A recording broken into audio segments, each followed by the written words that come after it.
This pod slice will be for the All In Podcast episode 117. The podcast starts off talking about Stripe, a company that provides online payment solutions, is facing a $4 billion tax bill because of employee RSUs that are set to expire. Foursquare, a company from the early days of the Web 2 era, is also facing a problem with employees' stock option grants expiring. This is a problem because it will cause employees to have to pay taxes on the value of their options, and it could have implications for the company's spending on AR and VR. The besties discuss how Stripe, a company that processes payments for large companies like Amazon, has experienced growth and profitability similar to that of AJIN, a competitor. They argue that this growth is likely due to Adyen's ability to find and maintain operating leverage, which in turn allows them to keep prices low while still generating a high amount of revenue. Stripe missed its window to go public, but Adyen is still doing well. The takeaway for entrepreneurs is to focus on customer market fit and not focus on empire building. The podcast discusses the shrinking valuation of Stripe, and how this could be due to their missed window of opportunity. They suggest that, in order to maintain a high valuation, Stripe may need to make changes to their cost structure. Sachs then discusses the current state of the VC market and the effect it has on small businesses. He also provides an update on the company Stripe, which has seen its stock price decline since the beginning of the year. The conversation continues to discuss the importance of payback and how it can impact a startup's overall health and viability. They also provide an update on the VC market, and discusses how AI is coming for SaaS businesses. Finally, they warn founders about burning multiples, and how overspending can result in negative consequences. They discuss the possible effects of A16Z, which they refer to as a grand hallucination, and quote. They argue that there is a real business here, but that the capital allocator side of the industry is going to be impacted by a number of factors in 2021 and 2022. He also argues that despite the high valuations of VC companies, there is still a lot of money to be raised, and that good return-generating firms will continue to raise money despite the current market conditions. They jump to how GDP will get created and how this will affect the VC market. It also discusses how current market conditions are causing some early-stage companies to fail. The podcast talks about artificial intelligence in various sectors of the economy, including business, consumer, and industrial. It suggests that AI could eventually replace human tasks, and that it is already being used in many different ways. One of the potential benefits of this technology is that it can free up people to do other, more valuable things.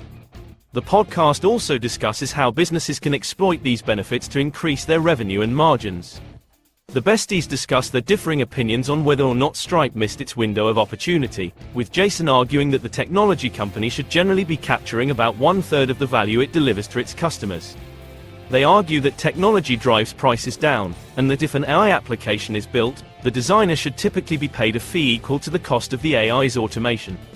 They also discuss how artificial intelligence could replace customer service workers, and how it could improve businesses in highly regulated industries. Then the podcast discusses the Supreme Court's recent decision in Gonzalez versus Google, in which the justices appeared to be skeptical of the plaintiffs' arguments that tech companies should be held accountable for the content that their platforms host. The Circuit Court ruled that Google did not violate Section 230 of the Communications Decency Act when it promoted its search engine results for certain topics related to the 2016 U.S. presidential election.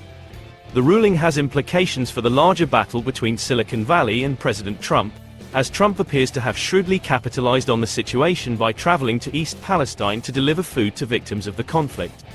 The team discusses the possible reasons for increased tensions between the United States and Russia, and points to the example of the Iraq War to illustrate the dangers of escalating a conflict.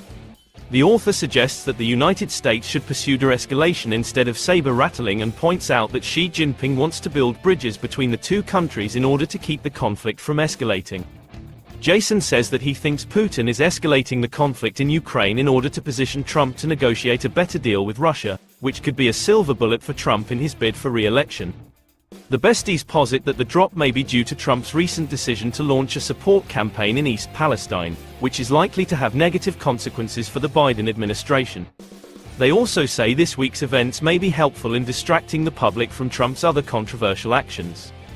Jason goes on to point out that the debt ceiling issue is a huge one and that it's not clear how we're going to resolve it.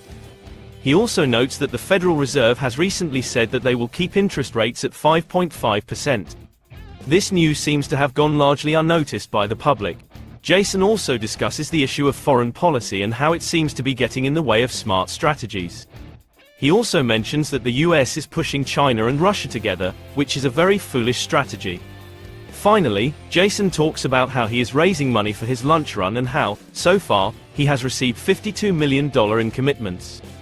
Jason is raising money for his launch fund by investing in management fees from companies he's invested in. He shares an anecdote about how the AI can tell jokes. He then talks about how the Quora AI bot could be better than ChatGPT. He asks a question on Quora and gets answers with bullet points. He then asks a follow-up question on Quora and gets the same answer with citations. Jason talks about how he met Adam D'Angelo and how he was a smart cat.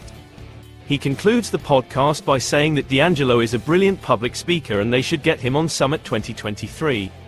The moderator of the world's #1 podcast ends on how the AI is advancing and could soon replace humans in certain jobs, but 100% of the time it is just a matter of time.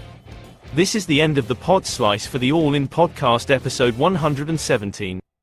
Please like and subscribe for more content like this. If you are still here, thank you for watching. Also, please post in the comment section for any podcasts that you would like summarized in this format.